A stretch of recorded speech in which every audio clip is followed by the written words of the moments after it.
A lot of people that I know, a lot of brothers that I know, I think they was forced into homosexuality. I say that because Alto State Prison was a place where it was like where they sent a lot of young guys that had a lot of time. There is a place in the state of Georgia where no criminal ever wants to go. That place is called Alto State Prison, formerly Lee Arundel in Alto, Georgia. If you come here, you surely won't make it out. Stay tuned for Tales from the Toe. Tyler's Spider Bites, Two Booty Bandits. Part 1. The Discovery. Alto State Prison was a desolate place, a concrete fortress designed to break the spirit of its inhabitants. Within its towering walls and razor-wire fences, life was monotonous, grueling, and dangerous. For those in protective custody, like the new inmate in cell 675, it was a solitary existence. Tyler Tompkins, the young prisoner in question, had been transferred to Alto Prison a day ago from the Lee County Jail in southwestern Georgia on a 15-year sentence for vehicular homicide after drunkenly killing his own prom date a year ago after crashing his dad's Camaro into the side of the local police station. As a skinny young blonde white boy in a maximum security facility, his life was now constantly under threat. Tyler had been placed in a one-man cell, isolated from the general population, and allowed only 1 hour of yard time each day, per his request, lying to prison officials and claiming that his prom date's uncle was at Alto and is a Hell's Angel biker who might try and do him major harm. Whenever an inmate reveals to staff that his life is in danger, they have to do their best to protect that inmate at all costs. During one of Tyler's daily yard times, he made an unexpected discovery. The yard was a barren, fenced-in area with little more than a few patches of dead grass and a couple of rusty exercise bars. On this particular day, as he was pacing the perimeter, he noticed something small and dark moving near the fence. Curiosity piqued. He crouched down and saw a fairly huge spider, delicately weaving a web between the links of the chain-link fence. Tyler watched the spider for a few minutes, fascinated by its meticulous movements. He had never been particularly interested in insects before, but in the monotony of prison life, even the smallest things could become sources of intrigue. When his hour was up and the prison officers came to escort him back to his cell, he carefully scooped the spider into his hand and hid it in the pocket of his prison uniform. Back in his cell, the wiry inmate emptied out a Little Debbie oatmeal cream pie box that he bought from the jail commissary and gently placed the spider inside, poking a few holes in the top for ventilation. He named the spider Spencer, after his childhood friend who had always been fascinated by bugs and weird shit like cutting open frogs down at the creek. From that day on, Spencer became Tyler's silent cellie. Each day during his yard time, James would scour the ground for bugs to feed his new pet. He found small beetles, ants, and occasionally a cricket, all of which he carefully collected and brought back to his cell. Watching Spencer hunt and feed became the highlight of Tyler's day, a small comfort in the otherwise bleak reality of his life. Part 2. A Clerical Error. Tyler's days followed a predictable routine. He would wake up, eat his bland breakfast, spend most of the day in his cell reading or writing, and then have his hour of yard time. This routine was abruptly disrupted one afternoon when a CO appeared at his cell door, a huge dark-skinned with a stern expression on his weathered face. "Pack yo' shit, inmate. You're being moved," he barked with a sly smirk on his face, knowing that Tyler was scared as shit. James felt a knot of anxiety tighten in his stomach. "Move? To where?" "General population," the 6'3" former Navy SEAL replied. "There must be some mistake, sir," Tyler pleaded with the officer. "Some sort of clerical error with your paperwork." He finished his sentence, eyeing the files in the guard's huge hand. "Hey, you'll have to take it up with the administration in the morning. They all left for the day now. Let's go." Tyler's heart sank. He knew what it meant to be moved to general population. It meant exposure to the very people he's heard horror stories about while still in the county jail. It meant constant danger.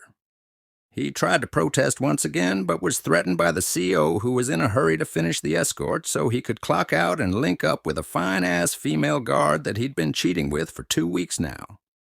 Desperation clawing at him, Tyler quickly gathered his few belongings. He hesitated for a moment, then carefully picked up the Little Debbie box containing Spencer. He couldn't leave his only friend behind. The guard gave him a strange look, but said nothing as he tucked the box under his arm. Quick commercial break, and please stop looking at my ass, cause you ain't getting none. There may be rumors of me breaking up with Travis, but who cares about that? Right now, y'all need to smash the like button and subscribe button for my favorite YouTuber, GK David II. His stories are so crazy. We all know they're not real, but still the best shit on YouTube. They're like mini movies. Hey, what's up, my people? It's week 100 from the Pyru podcast here on GK David Stories, #1 YouTube story channel out now. Oops, who's shitting on theyself? I think that's me. I ate a pickled pig feet sandwich and some purple Kool-Aid for lunch, and it ran through me. Anyway, I want to put y'all up on NES orthopedic dog bed I just got for my pit bull puppy I named Lil Pyru.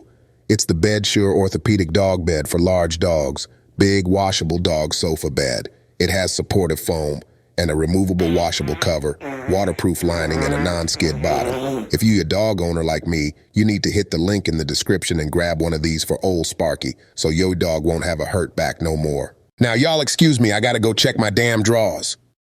Part 3. Into B Building, a.k.a. the Booty Dorm.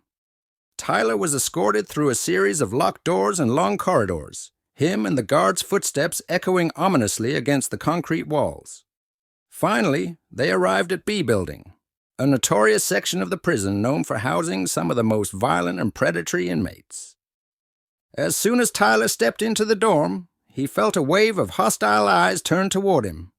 He clutched the box containing Spencer tighter, trying to ignore the leering stares and crude comments being thrown his way. The guard led him to a cell at the far end of the dorm, which was a 2-man cell and occupied.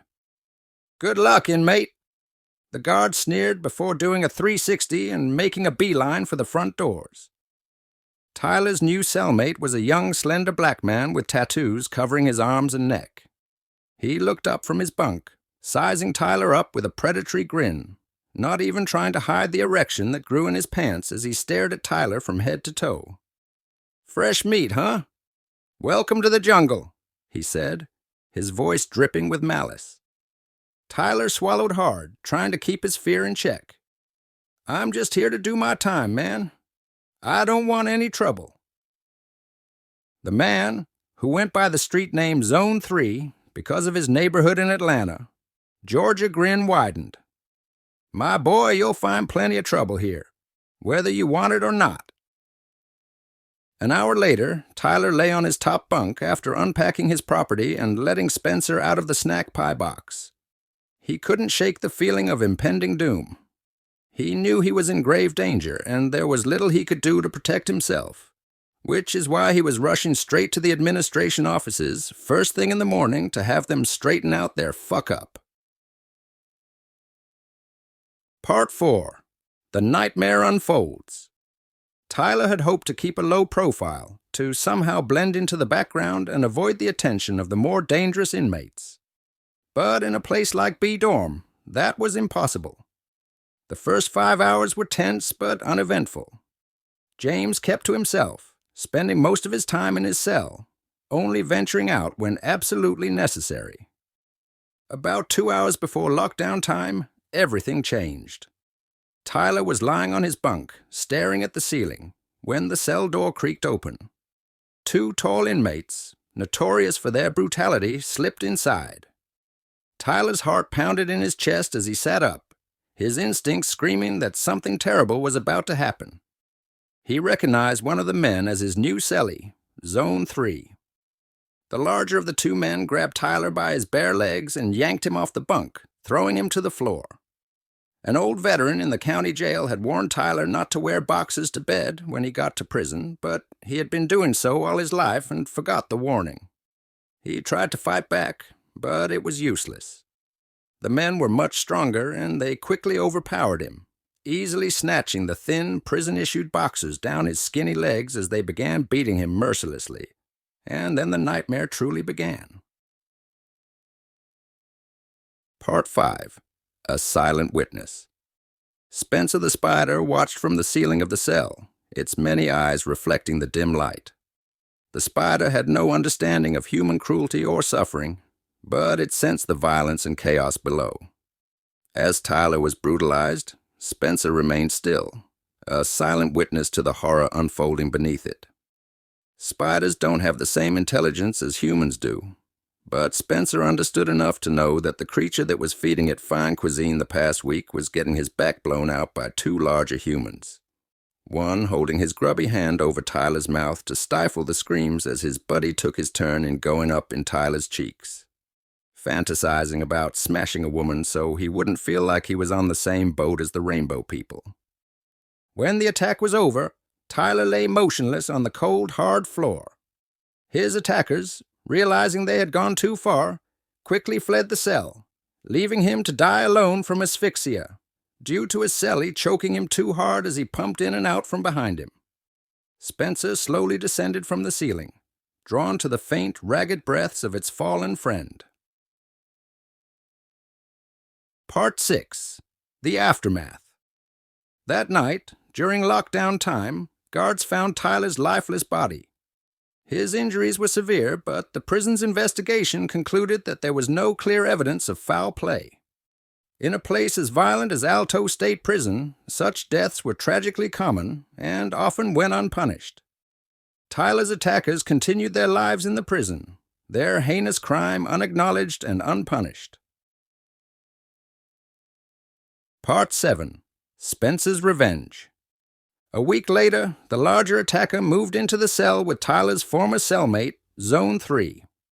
The two men were booty bandits, but when there wasn't any fresh meat available, they spent their nights smashing each other, as their horniness reached crazy high levels.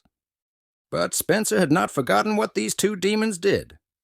The spider had remained in the cell, hidden in the shadows, waiting. On a particularly humid night, as the two men lay exhausted, both of naked and spread out on bottom bunk, Spencer made its move.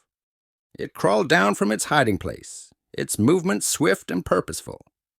Zone 3 stirred in his sleep as Spencer's fangs sank into the flesh of his fecal, matter-covered penis. But he was too disoriented to react. By the time he realized what was happening, it was too late. The spider bit him several more times, injecting its venom with each strike. The larger man woke up to his friend's screams, only to be bitten in the same exact areas himself. Panic set in as the men struggled to comprehend what was happening. Their bodies were quickly overtaken by the spider's venom, the bites swelling and turning a deep, sickly purple with oozing greenish goo. They writhed in agony, unable to do anything but suffer, as the officers had finished their nightly inmate head counts and wouldn't be back around to unlock all cell doors until 6 in the morning. Part 8. Justice served. The next morning, the guards found the two men in their cell, their bodies covered in gruesome spider bites. Their faces were contorted in pain, and their skin was mottled with dark, necrotic patches. The prison was thrown into a frenzy as rumors spread about their mysterious deaths. An investigation was launched, but once again, no clear evidence of foul play could be found. The deaths were officially attributed to an unfortunate encounter with a venomous spider, a freak accident in the eyes of the prison authorities. But those who knew the true nature of B-Dorm whispered among themselves, sharing the tale of the young prisoner who had befriended a spider and met a tragic end. They spoke of how his silent companion had exacted a final, fitting revenge on those who had wronged him. And now, of when it used to say that, because that mean they done went to Alto. Now I've been doing time and I know what Alto is. Man, they down there fucking niggas. You know what I mean? And just bottom line, bro. I mean, I was small. I had green eyes, bro. I was scared. You know, I ain't no way out of the cut. You know what I mean? They down there fucking niggas.